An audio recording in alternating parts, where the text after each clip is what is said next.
Hello everyone and welcome back to my channel, and today we are going to be going through just some mid-year check-in things. We're also gonna do the mid-year book recap tag, kind of, but like honestly I don't love that tag, but also it's like I must do it.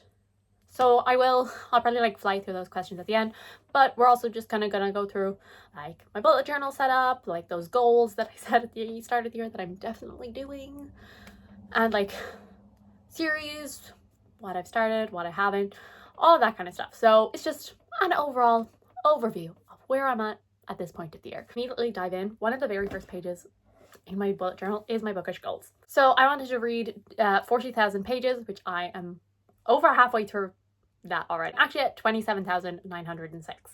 So I'm getting there. Like obviously it is only the halfway point of the year, so I have plenty of time to actually finish that. Then my other goal was to read 100 books, which I have currently read 73, which I think is the best year I'm having so far. And I think I want to try and see if I can get to the 150 mark. I might be pushing it, but I think I might try. We'll see. I'm not going to change my goal. I'm not changing it, but it's kind of in the back of my head, if I can, we'll see, Read 12 self-published or indie fantasies, and I have read 10. I will say, so again, another goal that I'm almost finished, but I will say, I haven't really been consistent, but for example, I've been reading the Paladins Saint of Steel series by T. Kingfisher, which currently is indie published, but it has actually been picked up, but those aren't coming out until next year. I feel like it might be March of 2025 or something like that. So it's they are and they aren't currently. They're in this limbo. So I am reading the indie published version, but they're not gonna be, they've already been picked up. So I didn't count those. So if I did count those, I would already have surpassed this goal, but I'm going for ones that still have not been picked up or anything. So then reading goal number 4 was to read 24 books that had over 500 pages. And I am currently 14 into this, so already over halfway through it, which is good. I was getting a little worried because in May I read very small books. I was in a bit of a slump, so I was trying to get back into it. So I think the longest book I read was just 400 pages. So we weren't really touching the chunky books, but we're starting to get back into the chunky books, which is exciting because I love the chunky books. So again, another one that I'm on track for. That's great. So now we are on to the ones that I'm not doing so great with. So get my own TBR down to between 10 and 15 books. I cannot remember what number I was on at the start of the year, but I can tell you that I'm 90% sure I'm above it. So no, maybe I'm not. I think I'm roughly about the same actually, if we're being honest. So I have 28 books on my physical TBR.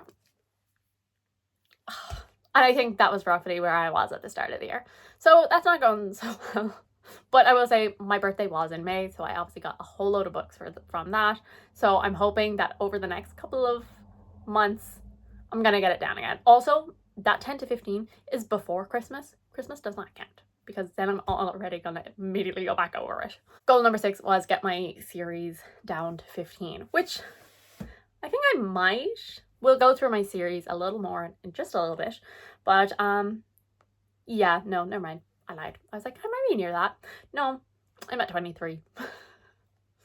Whoops. And then, so my TBR before the start of 2024 was 27. I just counted. So I'm one above where I was the 1st of January. So good job, Rebecca. I have read 11 of those 27. Which isn't too bad. Ideally, I would like to prioritize all of those 16 over the books that I have hauled this year. Does that always happen? No, but I'm happy enough with that. There's definitely a couple that definitely need to get read before the end of the year. But overall, I'm not too mad with that. Out of my 10 books I need to read in 2024, I have read 4 of them. Just a quick run through of some stats. I had 27,906 pages across 73 books. I've listened to about 593 hours and I've had 12 rereads, which I think was the Course of Dragon series and the Murderball Diaries. January, I read 9 books, February 11, March 31, April 9, May 8, June, I've read 5 so far. more to come hopefully. Then format, I have read 28 audiobooks, 12 ebooks, 11 physical books, and everything else was a mix, usually of audio and physical, but sometimes of like ebook and audio, sometimes ebook and physical, but that's like maybe one. And the audience that they were intended for, I have read 65 adult books and 8 YAs. 69.6% of the books I've read this year are fantasy. Last but certainly not least is into my series tracker. So of all series that I have ever started, 40% of them I have finished, 41.2% of them I have DNF'd, 11.8% I am up to date on, and 7.1% of them I am currently reading. I am someone who is like, I know a lot of people like to, I guess, have the option to go back to them, which I do have the option to go back to the series that I DNF, but like usually I'm pretty brutal. I'm kind of just like, I'm not wasting my time on that. So hence why I have finished the same amount as I have DNF'd basically. I have only finished 3 series so far this year. Yeah, that's not that great. I have finished The Burning Blade and Silver Eye by Django Wexler, Clock Tower by T. Kingfisher, and The Memoirs of Lady Trent by Marie Brennan. And I am up to date on 23 series, so I'm not going to give you a synopsis of anything, but I will just quickly run through them. So Percy Jackson and the Olympians, fine. The Eldest Curses by Cassandra Clare, Heartstopper by Alice Oseman, The Witchlands, waiting for that final book. I think that's supposed to be next year, but that keeps getting pushed. Wayward Children, Villains by V.E. Schwab. Then Cemetery Boys by Ian Thomas. I'm probably going to DNF this series, to be honest, because it was released as a standalone. It stands alone. Like, I don't think it needs a sequel. But like, I'll probably wait and see how the reviews are. House in the Cerulean Sea. Actually, I'm pretty sure this isn't up to date. I feel like the sequel actually might have come out. Please tell me. I might DNF it. I don't think I care to continue. But also, like, if the audiobook is available, I might just put it on while I like do other stuff. Then Orbreaker by Brandon Sanderson, Iron Widow by Ziran J. Zhao, Elantris by Brandon Sanderson, Murderbot Diaries, Amina Al-Sarafi, The Luminaries by Susan Dennard. Third book is out this year. And then I'll finish another series. Yay! Threads of Power, Talon Sister by Jen Williams. I think it's coming out in November. Victorian Fairy Tales by Olivia Atwater, Tales of the Edge by Rebecca Zahavi. I think technically the third book is out, but I haven't moved it into currently reading because I'm waiting for the paperback, so it's not out. That's definitely how this works. Dragon Spears by L.L. McCrae, Fallen Gods by Hannah Kaner, Blood and Tea by Hafsa Faisal, These Monstrous Gods by Elizabeth May, and Dark Lord Davy. Those are all my up-to-dates. Series that I've DNF'd. I'm not going to go through the series, but I have DNF'd 15 series this year compared to the 3 that I have finished.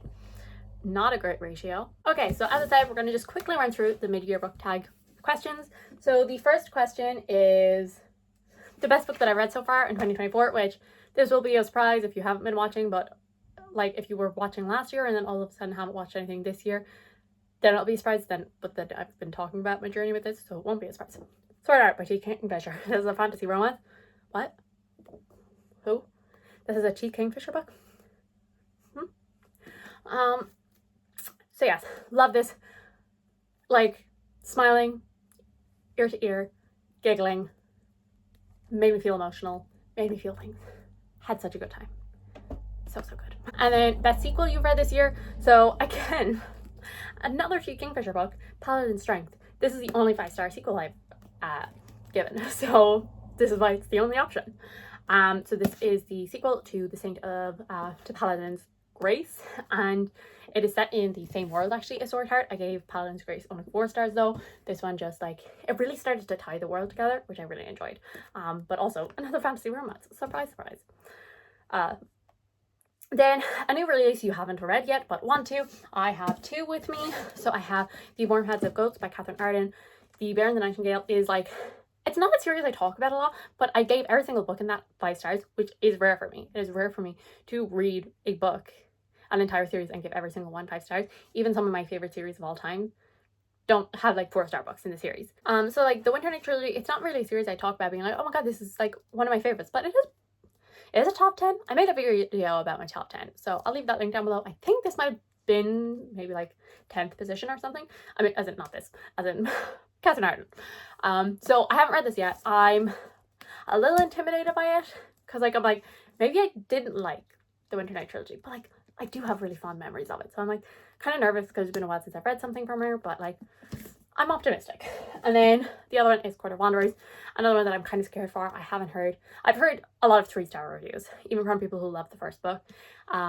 Just like a little bit of a letdown, like had like some good moments, but like just didn't live up to the first one. So I'm a little nervous about that. I'm gonna go in maybe with a little bit lower expectations, and hopefully then I won't be as serious about it. I don't know. And your most anticipated release for the second half of the year, number 1 is The Sky on Fire by Jen Lyons. This comes out in July. I'm so excited for it. I love the Course of Dragon series. I actually reread it this year and I just had such a good time rereading it. Like, her mind is brilliant. And so I'm so excited to get another book and has dragons. I have 2 options for my biggest disappointment. So either The Bone Shard Daughter by Andrea Stewart. I give it a C2 star, which I was so bored by this. And I thought I would like it. I mean, I bought it physically, full price. And then the other one was Fireborn, which I gave a 3-star, which is not a bad rating. And it wasn't even a low 3-star. It's like middle of the 3 stars. So like, it's by no means bad. But like, I thought I was going to 5 stars love it. And so even though I'm like, yeah, it's good, I can see why people love it, I didn't. And I am obviously the center of the universe. Biggest surprise, I mean, Sword Heart. I've given up on Tea Kingfisher, except for the fact I just needed an audiobook, and that was on Audible Plus. I had just given up. Everything was like a low 4-star or a high 3. So like, it wasn't bad, but it was just like never fully connecting with me the way so many people love her. And so I was like, maybe she's just not for me. And then also like fantasy romance, I've only given, before Tea Kingfisher, I'd only actually given one a 4-star. It had been a lot of 2 stars, a couple of 3 stars, 1 4-star, which was Radiance by Grace Draven. That was a couple of years ago. I was also kind of like, fantasy romance just isn't for me. And then I read that and I was like, no, both Tea Kingfisher and fantasy romance are for me. So big surprise, very happy. Then a new favorite author. Like, I don't think I can classify Tea Kingfisher as a new favorite author because I have continued to read a lot more books. But again, I have gotten a lot of 3 stars. So like, I don't think I can consider a favorite author, just because like so many 3 and 4 stars doesn't make favorite author for me. Like, favorite fantasy romance author, definitely, but like favorite author overall, definitely not. Newest fiction crush, we're gonna move on. Newest favorite character. Book that made you cry. Did a book make me cry? Oh, I was also in public, so I couldn't cry, but like I had like some tears in my eyes and it was like trying to like, don't do it, don't do it, blink, blink, blink. And that was Happy Place by Emily Henry. This like just really worked for me.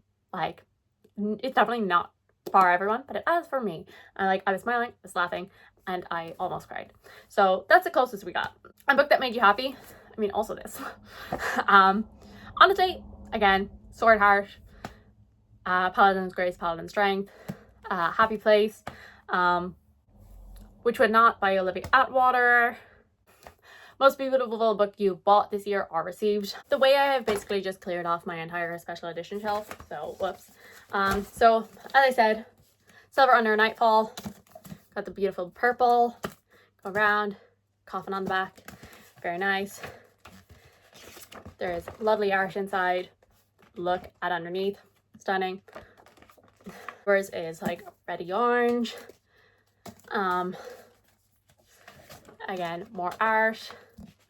And then that's underneath. Again, stunning, stunning, stunning. Gorgeous, gorgeous. I got my Kickstarter edition of Small Miracles by Olivia Atwater, which has a lot of gold foiling on it, red sprayed edges, a little yellow bookmark. Got some nice end papers. And we've got lovely, like, it's like a velvety feel. It's very nice. We have the Percy Jackson and the Olympian set, which is stunning. Makeup Camp Half-Blood. I'm holding these in the most awkward way possible. But they're so beautiful. Am I even holding them right? Do I have them in the right order? If I don't, whoops. But they're beautiful. And I'm only gonna just show you the first one because I'm not going through every single one of them. But they are obviously, they're all the matching color underneath. So that's underneath it. Lovely gold foiling. Different depending on the book with all like the symbolism. And then different end papers on the front and the back in every single book. So, and then the blue on top and bottom. And then nothing underneath the dust jacket, but that is what the dust jacket looks like. And then what books do you need to read by the end of the year? I mean, everything on my physical TBR, please. Yeah. So thank you guys so much for watching. I do hope you enjoyed. If you did, subscribe. And I'll see you all in the next one. Bye.